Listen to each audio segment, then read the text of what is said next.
Hi.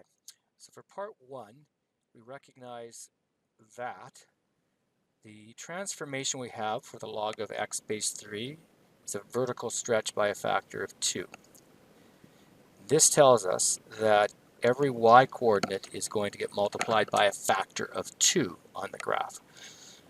So we have a couple easy ones, or at least one really easy one. The x-intercept of x is 1, y is 0, well, we multiply the y coordinate by 2 and that has no effect. So that point will remain on the transformed curve. Going to the right, we can pick this point, which is quite easy. This is where we start with y is equal to 1. So we multiply that value by 2 and we get this. So there's a second point.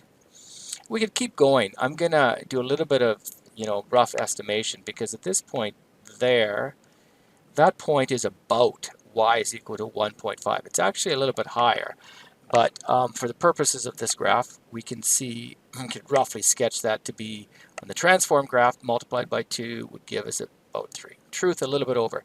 And if we kept going at this point, this is a nice easy one. When y is equal to 2 on the original, multiplied by 2, we get 4. So those are easy ones. And then if we go to the other side of the graph, we can work them out too. And here's a fairly easy one. At this point there, whatever the x value is, y is equal to negative 1. So that's going to translate to negative 2 down there. And that gives us enough. So we can see that the graph has been stretched vertically upward, so it's a steeper curve. Excuse my graphing here because it's a little rough looking. We do get a nice clean graph on the next page, which I'll show you. But this is what we end up getting.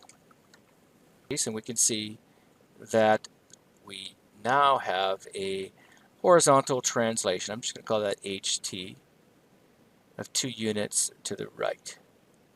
So what we have to do is take that original graph and move the whole thing over 2 units. Now that's not that difficult to do if we've got a nice clean graph to work with. So I've moved the original graph, or the first part A, off. So we take this HT of 2 units to the right,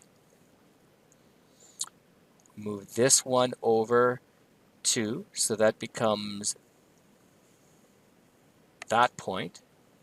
The asymptote, the vertical asymptote right on the y-axis, so x equals 0, now moves 2 units over here. This is a key one because we can draw the graph pretty much with respect to that one. Not pretty, but you get the idea.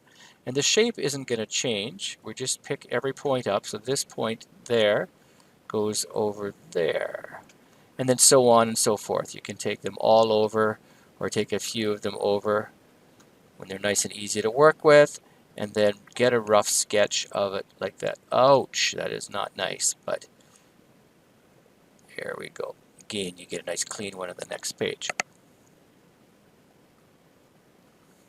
Then for the next, we see that we have a vertical translation of 2 units down. So same idea. The vertical asymptote will not change. So we're going to have the same graph, but moving it 2 units down. So I'll take this point there. It moves down there. Here's, well, we've got y is equal to 1. 2 units down goes there. When y is equal to 2, it's going to go there. And that's really enough for us to get a decent looking curve, I think. And then we draw it.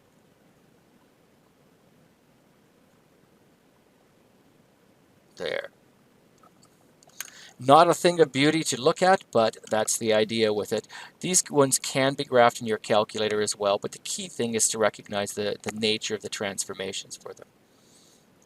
And this is what we do on that. We get a better graph on this case, and you can see that they've done a better job of it, but everything is basically where it's supposed to be with it. Thank you.